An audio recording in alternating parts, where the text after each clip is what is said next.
we look at figure companies that are mid to small sized companies where they can't afford to make something that might not sell very well. And for the 4 examples I've showed you guys, yeah, a lot of them are leaning towards game characters. So what if your favorite anime character did not get a figure? Hello and welcome back to the channel. I'm Steven. Today I'm sharing an analysis with you guys and I want to discuss about it. So you see, it is about the entire anime figure market. But for now, I am excluding Figmas, Nendoroids, Revoltech, all of the jointed and movable figures, in short, action figures. That is not really my expertise because I don't collect them. In fact, I don't even buy any for the past 7 or 8 years by now. Yeah. So with fixed figures, right? Figures that are not jointed, there are 2 main categories: the price figures, the budget segment, and the expensive scale figures, which is what I will be focusing in today's video. Alright, if you have been collecting figures for only the past 2 years, 3 years, you might have not noticed it, but today's figure market is very different from 5, 7 or 8 years ago. Yeah, it is as recent as before year 2015.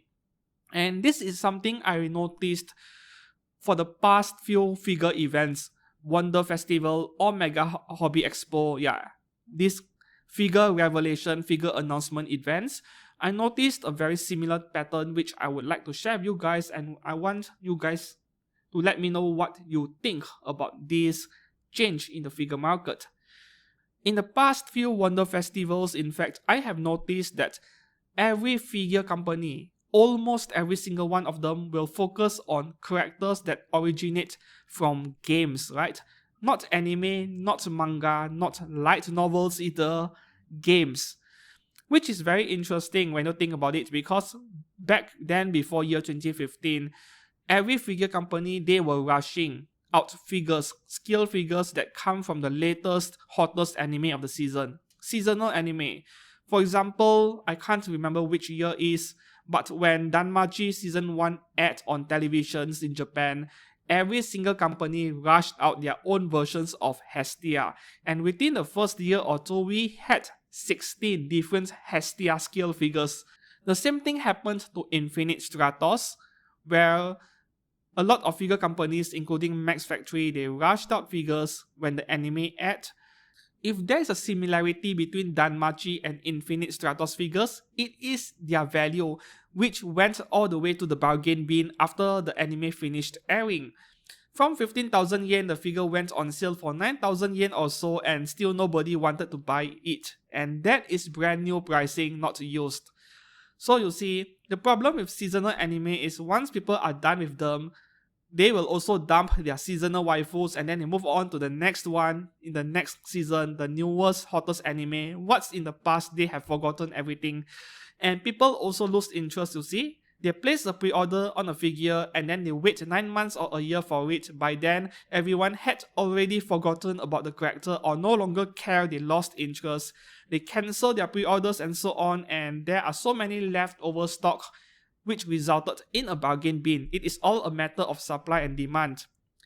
So I guess that figure companies, they have already learned their lesson, and today, in the past 1 or 2 years, maybe further back 3 years even, they are concentrating on game characters instead of anime characters when they want to sell you a $200 or $300 figure, because people, they invest more time in games.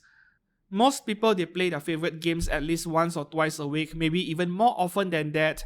And a game has a longer turnover rate where one single title can last many years as it keeps getting new updates and DLCs, so people spend a lot of time with the character and so on. To show you guys how much the figure market has shifted, let's go to myfigurecollection.net, because it is the best way to show you guys some statistical numbers, right? So in order to filter out things, this is how I do it. We open myfigurecollection.net and then we go to the database and the search section. Under the search criteria, we will choose pre-painted figures. Pre-painted figures are all figures that are not jointed, right? They don't include action figures.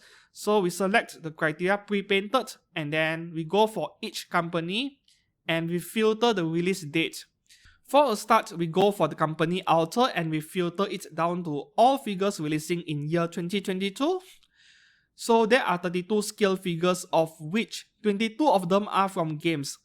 2/3 of all of the figures Alter is releasing this year are from games. That is ridiculous, right? So among the 22 skills, they are from Azerlane, Fate's Grand Order, Atelier Sophie, Atelier Ryza. 3 of them are from Idolmaster. Yeah, Idolmaster is both a game and anime, but the original is the game, so I'll consider it a game. And 2 of them are re-releases from Choujigen Neptune, Hyperdimension Neptune, yeah, Purple and Black Heart. Those are re-releases, but it has both an anime adaptation, but the original is a game as well. The remaining 10 figures, what do they have? Yeah, 3 of them from Sword Art Online, 1 from Kimetsu no Yaiba, 1 from Reincarnated Slime, 1 from Ryo no Oshigoto, yeah, that Mahjong anime, that lolly Mahjong anime, 1 from Railgun, I love that series, 1 from Saekano, and 1 more Dead Alive, a re-release as well.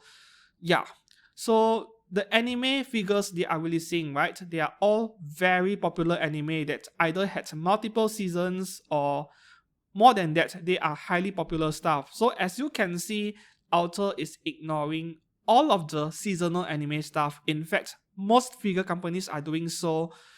How about let's check out Max Factory year 2022. So out of 35 figures, well, they have more variety over here. 13 of them are from games, which are Xenoblade, Zelda, Fate's Grand Order, Persona 3, and Yu-Gi-Oh! 4 of them are Hololive or VTubers. And lastly, the remaining ones, 2 from Saekano, 4 of them from Konosuba, 2 of them are original characters, 4 of them from True Love Rule, those are pop-up parade figures, and another 2 skills from Yuru Camp. So as you can see, even though Max Factory has a bit more variety, those that are not from games, they are from very popular anime that has spawned many seasons. Yeah. Third figure company, let's take a look at Amakuni. More analysis. So for year 2022, they have 19 scale figures, of which 13 of them are from games. So Fate's Grand Order, Yu-Gi-Oh!, Kantai Collection, Atelier Sophie, Sakura Wars, and Bomber Girl. So the remaining ones from anime, Quintuplet Sisters, Kaguya-sama, Evangelion, once again, highly popular stuff, multiple seasons. Lastly, maybe let's look at quest skill as well. This is a quick one. So for year 2022, they have 28 skill figures. About half of them, 13 of them, are from games. I'm not going through companies like Good Smile and Kotobukiya because these 2 companies are too big, over 200 releases a year, and they can't afford to offer variety because they are very big, they have many divisions. Kotobukiya even make Marvel and DC stuff, yeah. And then we have companies like Aniplex and Kadokawa. Naturally, their figures are going to be skewed towards anime origin because they are anime production studios, so it is not a very accurate way to analyze the figure market. We look at figure companies that are mid to small sized companies where they can't afford to make something that might not sell very well, and for the 4 examples I've showed you guys, yeah, a lot of them are leaning towards game characters. So what if your favorite anime character did not get a figure? Which is a very common complaint I hear a lot, I read a lot on myfigurecollection.net. Your last option is to go for prize figures in case they do make them, or maybe unlicensed garage kits. Unfortunately, that is your only choices at the moment. Almost 2 years after Mushoku Tensei finished airing, we have 16 scale figures, of which 10 of them are Roxy and the other 6 are Aries, so 16 scale figures in total.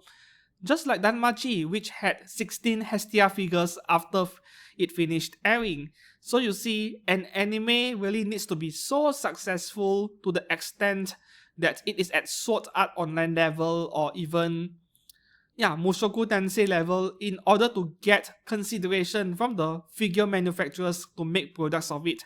It is a very competitive market where the top 5, the top 1% of all anime will even get consideration for merchandise and figure production. That is how tough the figure market is, how tough the anime market is nowadays. Part of the issue though is there are too many bad anime nowadays, average stuff, way too many of them. I do believe anime like Dress Up Darling as well as Spy Family will spawn a healthy number of figures for you to choose from, but any average anime below these two series in terms of popularity is going to get ignored and some people won't be happy naturally. So what do you think about the analysis of this figure market today, and what do you feel about it? I mean, you are not going to get every character you want being made into a figure. Please do let me know down in the comments below. I would really appreciate your opinion and your input on this topic. Thank you very much for watching and see you guys again very soon. Goodbye.